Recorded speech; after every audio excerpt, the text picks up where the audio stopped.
and welcome into Big Ten Today, brought to you by CDW. Alongside the former Wisconsin great Jordan Taylor, I'm Kylan Mills, thrilled to have you with us. A week and a half to go in the Big Ten men's basketball regular season. All I can think of, Jordan, is that scene in Gladiator where Russell Crowe yells, "Are you not entertained?" 3 games Wednesday night. They all came down to the final minute, and we maybe saw the buzzer beater of the year from Michigan State's Trey Holloman. Yeah, maybe the buzzer beater of the last couple of years, honestly. And also shout out to you for your movie references. You went deep in your bag for that one. That's great. That's beautiful. But Trey Holloman, last second heave, you know where he's from, too. Where? The Twin Cities, Minneapolis, Minnesota. Of course, baby. You gotta know it. Gotten that reference. Well, Michigan State knocking off Maryland is today's big story, so that is where we have to start. The top 25 showdown in College Park came down to the final minute. Jacoby Gillespie tied the game with a couple of made free throws with 42 seconds to go. A couple possessions later, Maryland had a chance. Gillespie came short from 3, trying to win it. But 4 seconds left was just enough time for Trey Holloman to do that. Just nasty work, draining it at the buzzer from beyond half court. Let's go now to the post-game reaction. It ended up being kind of a broken play. You had to take the shot, and you had Queen on you. What did you see? Yeah, I seen the rim and then the shot clock going down, so I had to throw it up, man. We practiced those, man, so I just got it up, man, and went in. You've seen a lot of basketball in your career, especially at Michigan State. How would you describe how this team survived on that Holloman game winner? Look at that was a lucky shot, but nobody can say we didn't deserve to win this game. I mean, we made some bad mistakes, give them credit. We threw the ball away a little bit and everything, but we deserved to win this game. To come into this place, I'm so proud of my guys, and Trey made the big turnover, and he made the lucky shot. But we deserve to win. I'm not taking that as a lucky shot. Something that hopefully we'll get better at, and you know, you got to take the last shot there. And I think Kobe, we had fought so hard to come back. Got a great rebound, got the push, and then you know, that's just a tough way to lose a game. But give them credit; they got back, they came back, and Holloman hadn't made a shot all night. So once he released it, I knew that thing was going in. We got to start by breaking down those final 12 seconds. You just heard both coaches talk about. Jacoby Gillespie grabs an important rebound with right around 10 seconds to go, pushes it up the floor, maybe doesn't take the best shot with 4 to 5 seconds remaining. That gave Michigan State just enough time to get the ball up close enough to half court where Trey Holloman could knock down that incredible buzzer beater. What was your reaction just to that final chaotic sequence? I don't. It's kind of one of those moments where you remember where you were at. I was actually at the Bulls game with the phone up on my phone as I was double watching games. It's one of those things where you almost look away and you're glad you did it. Incredible shot by Trey Holloman. But Jacoby Gillespie, maybe he shot it a little early, of course. However, you can't really account for the ball bouncing that way right to Trey Holloman. But, of course, always better safe than sorry, so maybe questionable decision-making there. You heard Izzo talk about it was a lucky shot. It was more lucky on how it bounced to him. And Trey Holloman, he did what he was supposed to do.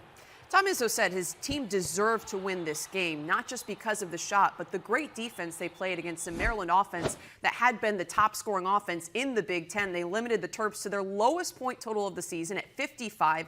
They average 84+. What did you see from the Spartans defensively that was so disruptive? The same thing that we've seen all year, just bodies everywhere. Not allowing space for Derek Queen to get going, not allowing space for Jacoby Gillespie to get going. Rodney Rice was really the bright spot for Maryland, 20 points for him, but the way he shoots the basketball, it's just tough to account for his shot making. But it was nerve-wracking at the beginning. Maryland has been blitzing teams early. You heard Robbie mention it on the broadcast. Derek Queen came out, his first shot pull-up, and you're like, oh, man, hold on a second. And then Simon Zapala, he jumped at a head fake. Derek Queen missed a couple bunnies. Michigan State really got lucky in that regard to not allow him to get going. He couldn't find his rhythm, but then the rest of the game with the Izzo coach team, they adjusted. Everything else was finishing over the top, not allowing him to get space. But this response from Michigan State has been incredible. I can't lie. I counted them out when they lost to Indiana, and really? I looked admitting it on the air. Admitting it on the air. I know it's crazy to count out an Izzo team late down. I counted them out when you looked at their schedule. After that loss to Indiana, they had 3 losses. Since then, they've won 4 games against Illinois, Purdue, Michigan, and Maryland. 3 of which on the road. They've been fantastic. Trey Holloman, Minnesota product. You always got to shout that out. He's been great. Jeremy Fears, they found a go-to guy in Jace Richardson. And right now they're obviously looking like the favorite, but this team has found something that is absolutely incredible. One of the all-time runs, in my opinion, in Big Ten play. The thing for the Spartans is the fact that their schedule doesn't get any easier here down this final stretch. They host Wisconsin, play at Iowa, and then host Michigan in a game that could decide the regular season champion. What's going to be the key to success for the Spartans during this final stretch? Well, defense, obviously, we know that, but then we talked about, again, the go-to guy in Jace Richardson. When you play a style like Michigan State and it's going to be a possession game, clearly, like we saw last night, when you have a guy like Jace Richardson, last 6, he's averaging 18. Since that Oregon game, he's found it. He's found his rhythm, and you can go to him late game. But Trey Holloman and Jeremy Fears have been fantastic, and having that guard play in the backcourt, they disrupt everything, but then now it's Zapala and those guys blocking shots, doing everything. Michigan State has to continue to find their offensive rhythm. The freshman Jace Richardson, to me, has shown that he's not just a spot-up shooter. I was looking back at some of his highlights. He's creating off the dribble, getting to his left, hitting in the mid-range. He has huge potential to be a key scorer for the Spartans team. Well, he is that. He's not even potential. He's already there. He is a huge scorer, and you called it out. His skill set is incredible. If you want to push it, if you want to force him to take a 3, he's going to take it. If he needs to play a pick and roll, he's going to do that. Off the triple threat, he needs to get in the lane, shoot a floater. There's really no weakness to his game. There's nothing really that stands out, which you see a lot of times with guys. You can see maybe he's really athletic or he's a really good shooter. He's just a hooper, old school, doesn't have a hole. He gets that, obviously, I'm sure, from his dad. But when you have something like that, take what the defense gives you, and that's impossible to defend. Richardson has been showing off the entire skill set that he has since he's been moved into the starting lineup the last 6 games. It's been impressive to watch. For Maryland, they didn't play poorly in this game. This did snap a 4-game win streak, but this is a team that's been trending in the right direction. What do you take away for the Terps? You know, that's a heartbreaking loss for them just because that kind of squelches their Big Ten title hopes. And they're going to look back on this season. They're going to say, hey, we lost to Washington on the road, lost a heartbreaker to Michigan State, and someone's like, if we would have won that. However, they have everything they need to make noise in the tournament. You got great big play. You got shooting from Rodney Rice and Jacoby Gillespie. Julian Reese has been fantastic in being productive while allowing Derek Queen to grow and flourish. The one thing that concerns me maybe is their depth. However, they do have everything they need and able to score, defend. So I wouldn't read too much into it. I think you just turn the page, you look forward to the Big Ten tournament, and you say, hey, we can go get that and make some noise going into March. The fun part about this time of year is that every single game matters. Michigan State keeps their regular season title hopes alive. Another very consequential game on Wednesday night was Ohio State taking down USC. As the Buckeyes are in a critical win, they're looking to really solidify their NCAA tournament resume. This was another nail-biter. The Trojans trailed by as many as 17. They came back, made it a single-possession game down the final stretch. What'd you make of this one? Well, Ohio State found some offense in that first half, which is huge. It was shot making from all the guys. Micah Parrish, who's been fantastic, 18 points per game, over his last 6. Bruce Thornton and John Mobley Jr., they were doing what they do. In the second half, though, that kind of slowed down in a way where we get used to seeing. They were making shots. They were at 73% from the floor, but they were tough shots that Ohio State was making, and that's kind of been the challenge for them all year long. How do you continue to manufacture good shots? You got to get 2 feet in the paint. You got to get kickouts. You got to get offensive rebounds. But they have guys who can do that. The problem is sometimes they just seem to fall asleep at the wheel in a sense, but they have a guy in John Mobley Jr. who I wrote down on the paper. I can show you to love John Mobley Jr.'s game. And when they get him going in that curl action, I'd like to see some of that. Get him going downhill, the lobs, he has all that. Bruce Thornton, what can you say about him? He's probably one of the best point guards in the Big Ten, maybe behind Braden Smith. But again, Jake Deba has to find ways to allow those guys to get into space and create those shots. This Ohio State offensive performance was much improved from their last couple of losses. They scored just 61 and 49 the 2 games prior. Also had 4 players in double figures, so you get a little bit more of that balance.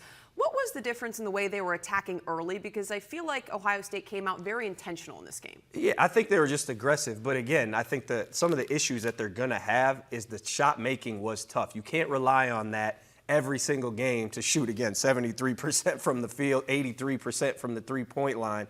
You have to find ways to get those shots. And the last game, it was Micah Parrish. He's using his 6'6", 6'7" frame to get downhill. They did some great job with some Gortat screens, sealing off the big, getting there. USC, Desmond Claude didn't do a great job at defending at the point of attack. But again, Ohio State, they need to do a better job at kind of manufacturing those shots. Ball movement, body movement, it was solid. It was 0.5 decision-making, a lot of that with John Mobley. And that, again, is going to continue to be a key for them. Bruce Thornton, another player who Coach Diebler talked about, was calming his teammates down during that final stretch where they were trying to hold off that USC push. And that type of leadership also is super important as you look to close out games that are incredibly meaningful. Yeah, it was. And Bruce Thornton and Devin Royal as well. Actually, I thought that was going to be a Devin Royal game just because of the way USC defends. They like to switch a lot. And late in the game, it was Bruce Thornton calming them down. But they did go to Devin Royal despite him having 13 points. He wasn't scoring the way the other guys were. They got it to him in a switch. He got a big and one. This Ohio State team has vets. They have presence. They have guards. Now channeling it and finding a way to close out games the way they did last night is going to be key. And if you're USC, a little disappointed, but the youth is showing right a little bit. Wesley Yates has been fantastic. Oh, he had a big and one at the end of the game. Huge and one. 27 points for him. They need Desmond Claude to stay out of foul trouble. He did that against Minnesota. It hurt him last night. It hurt him. It hurts their defense. But again, USC, Coach Muss, he's building something over there. You bring back Desmond Claude and Wesley Yates, and then you add Elijah Arenas to that squad. I mean, they're going to need a ball mover for sure, but there's going to be a lot of fun had in Southern California next year. To touch on the implications of this game really quickly, Ohio State's been a team on the bubble. They now have 6 quad one wins. Definitely looking to solidify the NCAA tournament spot as they host Nebraska, then play at Indiana in this final stretch of Big Ten regular season play. For the Trojans, they've lost 4 in a row, now 6-11, just trying to secure a spot in the Big Ten tournament. How do you approach these final games, especially as a new team, as you mentioned, under a first-year head coach? The same way that you've been approaching every other game. You've seen the steady improvement for USC all throughout the year. At the beginning of the season, I think some people would have thought they'd win 2 to 3 Big Ten games. The defense was struggling. The offense wasn't there. The ball wasn't moving. They didn't have a point guard. Desmond Claude stepped into that role. Wesley Yates has stepped into that microwave in that second spot, or I guess the Robin or the 1A, 1B, whatever you want to call it. And now going forward, continue to do that. Continue to shore up the defense. And anytime, there's so many good duos in the Big Ten, but none as good or better, I should say, than Wesley Yates and Desmond Claude. And if you have that and you mix in AG and the shooting that they've had, they can be a nightmare for anybody. The good news for USC, up next, they're at Oregon, they host Washington, and then play at UCLA. So no more cross-country road trips, which certainly has been a big factor for those West Coast teams as the season has progressed. Lots of wear and tear by this point in the season. Yeah, nothing like going across the country, 7 p.m. game. It's really like 4 p.m., the jet lag, everything like that, so they can be at home, be comfortable, sleep in their own beds for the most part, or at least one, as you said, close to home. So we'll see how that plays out.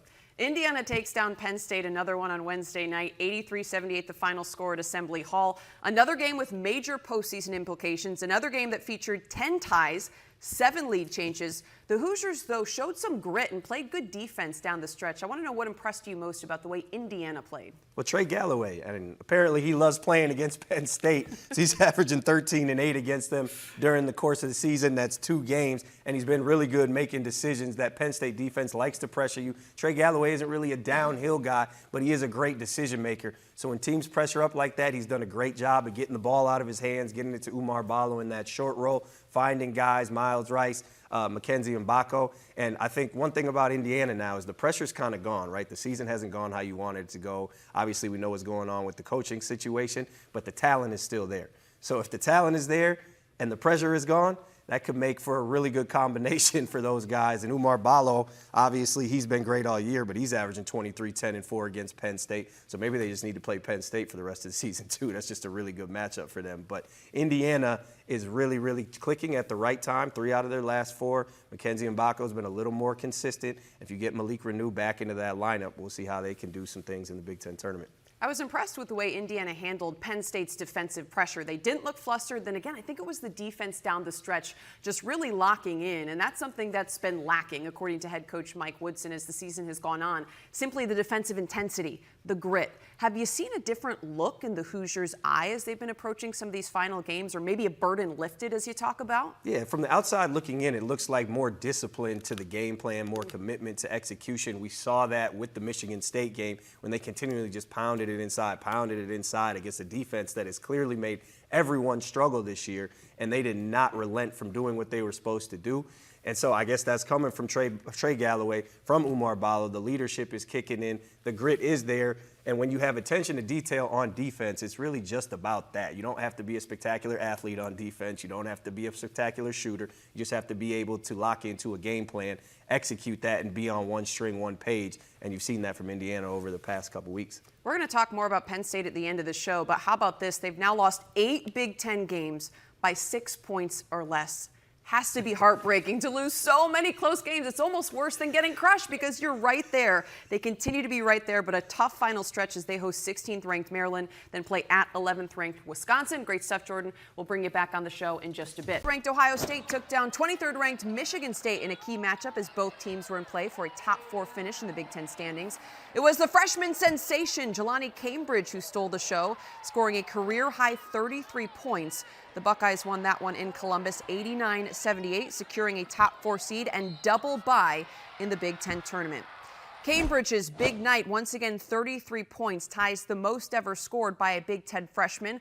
The other player that did it, Kelsey Mitchell, a multi-WNBA All-Star, so in pretty good company there.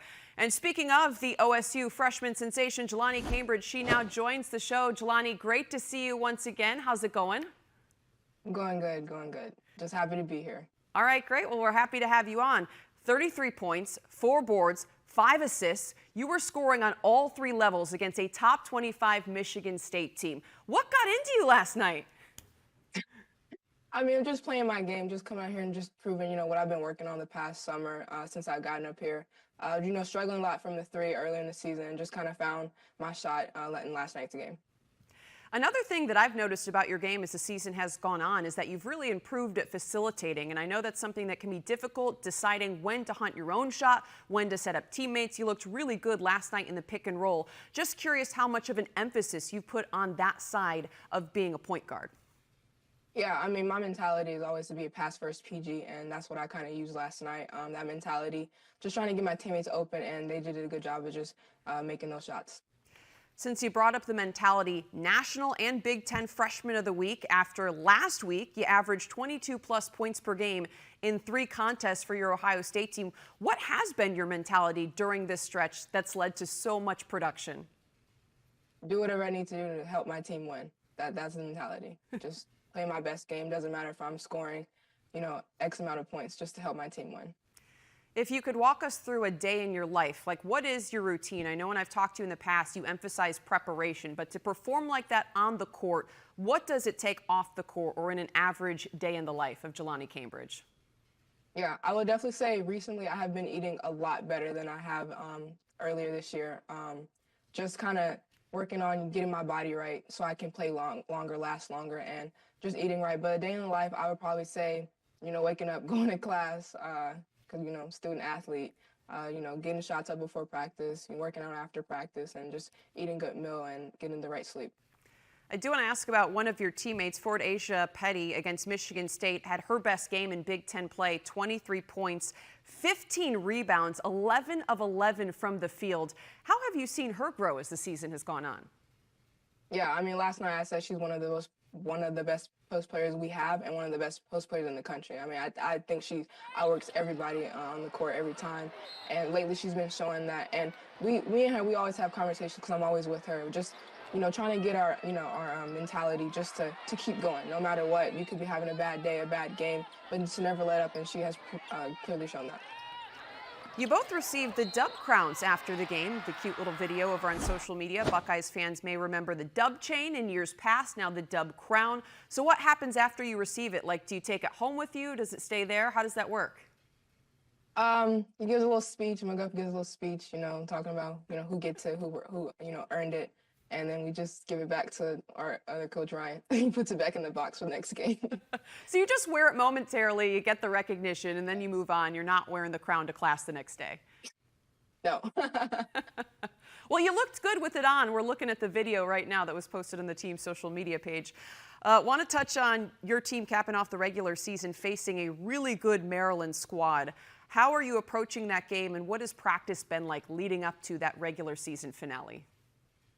Yeah, I mean, we just, obviously want to be better than we were the last time against them because we had a second time playing them. But just to come out strong, just to play our game, we've been playing a lot better, and just to keep going, never letting up, and that's what we've been doing. In addition to not letting up, what are one or two aspects of the game that your team is focusing on in practice? Rebounding, I would just say rebounding and just trying to guard the ball, trying to be better defensively because the offense will always, come. You're a team that likes to run. How important is rebounding to setting up your offense? The most important thing, I mean, you can't get the ball without rebounding. So that's what we need to do, and that's what we're going to continue to do as the season goes on.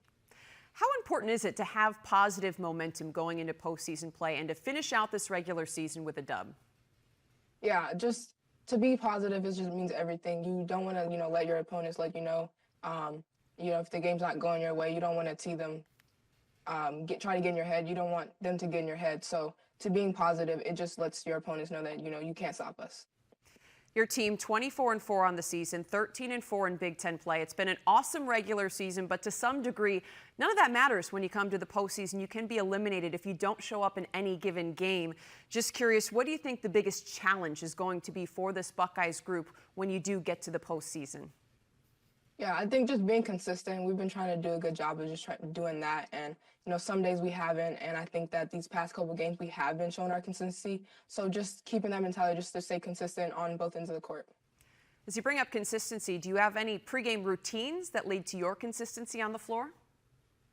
Take a nap before every game. I try to. Same thing I do. Nap, trainer, shoot. We go time on the court. So, how long before the game are you napping? Like 3 hours before the game. I give myself time. I don't take long naps. It's most an hour at that, but 30 minutes, I'll be fine. Power nap, just give you a little rejuvenation before tip-off. Who's a player or two that you model your game off of?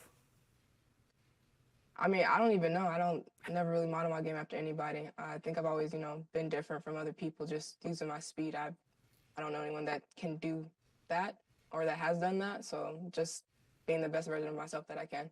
Ooh, I like that. Well, do you have any one or two players who are maybe your favorite to watch in the women's game?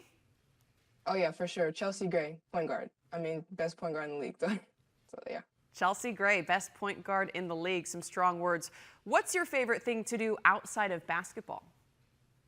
I love to build Legos. I have a huge Lego collection, and I'm a homebody, so that's kind of all I do when I'm at home. I actually think I read an article where it talked about your Lego building. How did you get into that? My older brother, he played with them as a child, and ever since, just growing up, I've always been inside the house. I'm not an outside person at all. So if I'm inside, I'm probably doing Legos. In the house or in the gym, fair enough. I know last time we spoke, I asked you about playing with your sister Kennedy. Just curious, as you approach this final stretch, the team has dealt with some ups and downs recently. How much has it helped you to have her there alongside you going through this experience?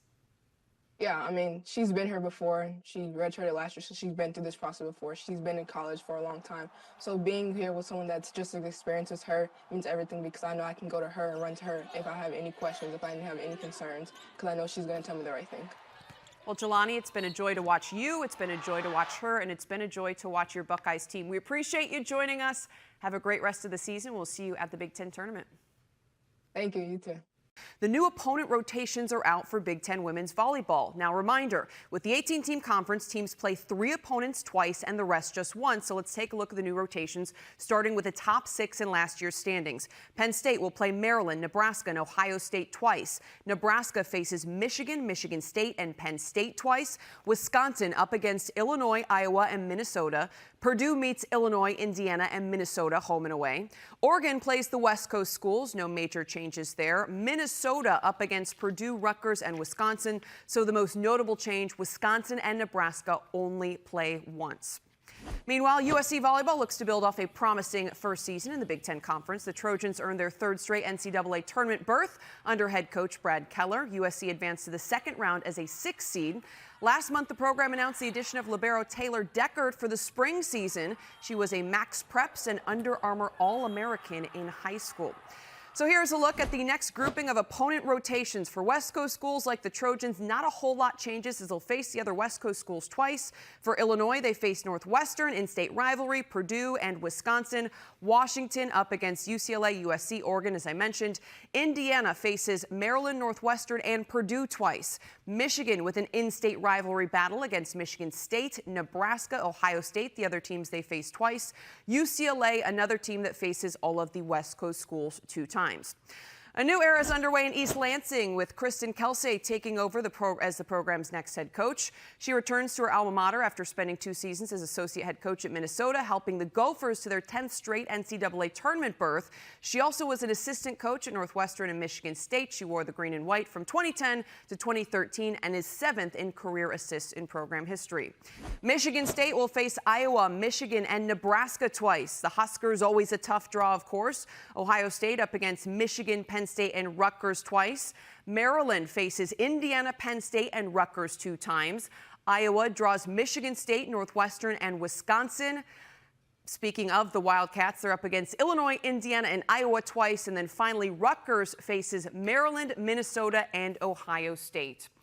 Those new opponent rotations, the perfect excuse to talk more about Big Ten women's volleyball, and that is today's big interview. For more on that, we bring in Wisconsin head coach Kelly Sheffield. Coach, great to see you. Appreciate the time. How's Madison treating you? It's going great. Listening to you read all those things off have me pretty fired up, and it's only February. Very fired up, also a little bit out of breath, but I do want to start with that news that I just talked about. Your team only faces Nebraska once, which is one of the major changes in opponent rotations. Meanwhile, you go up against Illinois, Iowa, and Minnesota twice. What's your initial reaction to that news? You know, it's, we've gotten used to playing Nebraska twice every year. I think that, that's a matchup that not only both fan bases, but I think the volleyball fan base really looks forward to. So that'll be a little bit different. We're traditionally playing Minnesota twice, and we continue to do that. It's a tough deal of trying to, you've got 18 teams in our conference now, and trying to have it pretty balanced. And having teams from, where one of the most important things I think is when you're trying to compete for Big Ten championship is how even can the schedules be, and I think they've done a pretty good job where they could of trying to make this as balanced as possible. Those people do not get paid enough. I'll just say that. 18 teams, a lot of factors to bring in. Now, before we talk about your team some more, I do want to ask about some of the other major offseason news. Nebraska legend John Cook announced his retirement just about a month ago. 4 national titles with the Huskers, 32 years overall as a head coach. What sticks out to you about the legacy he leaves behind in the sport of volleyball? He built a program that we're all chasing. I think, how he did it there and the fan base and the administrative support, they've set the standard for decades. There's no doubt about it that he belongs on that Mount Rushmore of Big Ten volleyball coaches. Talking more about your team and looking ahead to the upcoming season, really exciting. One of the other major announcements in the offseason was the addition of All-American outside hitter Mimi Collier to your squad, transferring in from the University of Oregon. Just curious, what was the courting process like with Mimi? Did you have a previous relationship there? And then what's it been like getting her on campus? No, never talked to her before in my life. She's played in the wow. twice. She's played here. She's seen what the environment was. We had an amazing Elite 8 match against Oregon a couple years ago. I think they got notified that on Friday morning that Matt Ulmer was taking the job at Kansas, and I think her and a bunch of her teammates immediately went in the portal. We talked to a few hours later after she got off of a plane. And she committed later on that day. And so then it was about trying to get her into school because they had already started school, and we were about ready to start school on that next Tuesday. So it was fast break, if you will. A lot of things had to happen, but she also knew that she had to make fast decisions because of just the timeline of when the other schools are going to be starting. A lot of coaches say the transfer portal is like speed dating. That's how they would describe the process. Now, you do deal with the departure of two-time Big Ten Player of the Year and National Player of the Year Sarah Franklin. You'd bring in a talent like Mimi Collier. You've got 5 other players joining your team this spring. What is it like, though, losing the caliber of talent of Sarah Franklin, and how do you try to utilize this time in the spring to prepare your squad for next season? Oh, yeah, I mean, Sarah obviously is an aircraft carrier for us and did an awful lot for us. But we lost a lot of players. Devin Robinson, Anna Smrek, and Yulia Orzel, and Caroline Crawford. And we had a lot of different graduations, and so it's a new group. We're fired up to get to know them. We're kind of feeling each other out a little bit right now in practice, and but there's talent there. We're probably a little bit smaller than what we've been, potentially a little bit quicker, but they seem to get along real well. They seem to be really coachable and seem to love being in the gym. So just starting to get going here, and that's the beauty of the spring.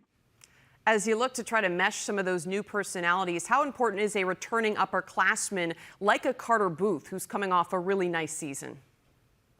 Carter's critical. I mean, she's the only one that was on our team last spring. Everybody else is young and new, or that have transferred in. She's got big shoulders. She's got big dreams. There's no doubt seeing her the first couple of weeks here that she's ready to step in that leadership role and embraces that. And we're going to need her. We're going to need her to take that next step, and I think she's ready to. Your program just announced your spring schedule. You will be playing 4 matches, a couple in Madison, a couple out in Hawaii. That's going to be a fun trip next month. If there's any extra seats on the plane, I am available. I can make the drive up to Madison, but just curious what you're most looking forward to about that trip. Yeah, it's you're playing a great team in front of a great fan base. We'll get them for back-to-back matches. We'll play the first one in Honolulu, and the second one the next day we'll fly over to Kauai and play those guys there. The Hawaii fans will show up for that, and you're going to play a team that's going to go hard and play hard, and we'll learn a lot about ourselves. And so it's a great opportunity, and we're certainly looking forward to it. Since you brought up the fan base, we have witnessed an evolution in just the excitement surrounding the sport of volleyball in the last couple of years. It's been so much fun to watch. I'd be remiss not to ask you, what has it been like from a coach's position to see this type of growth in the sport? It's exploding in every way imaginable. It's been like this at the grassroots for a little while. You go to some of these tournaments and you're seeing 100, 150, 200 volleyball courts, which is in a convention center, which is crazy to see. And then, you've seen the explosion of how often the college volleyball is on TV. Fans have been responding there.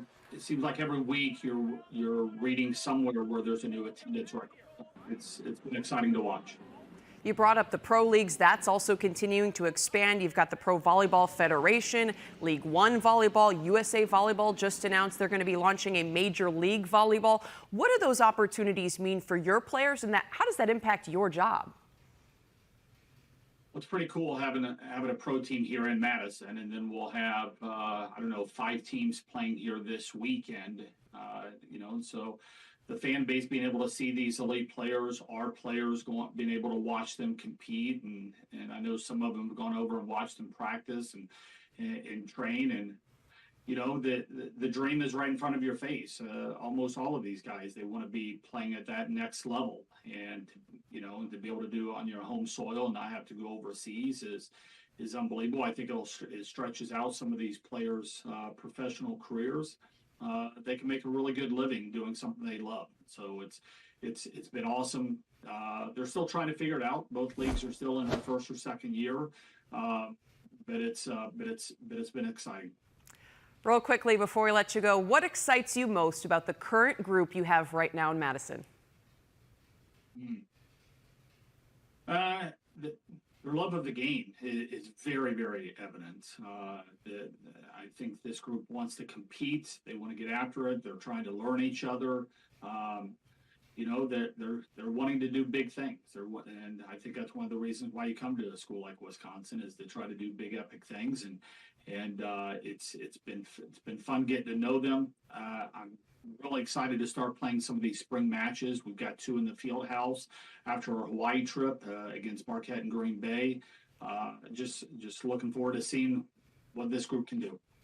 Coach Sheffield, we really appreciate the time. Thank you so much. Looking forward to watching your Badgers in the upcoming campaign. Thanks for having me. When you look at forward Will Cheddar's stat line, it doesn't necessarily jump off the page, more than 6.5 points, 2 boards per game, but he brings the high energy, the intangibles you just heard Dusty May talk about.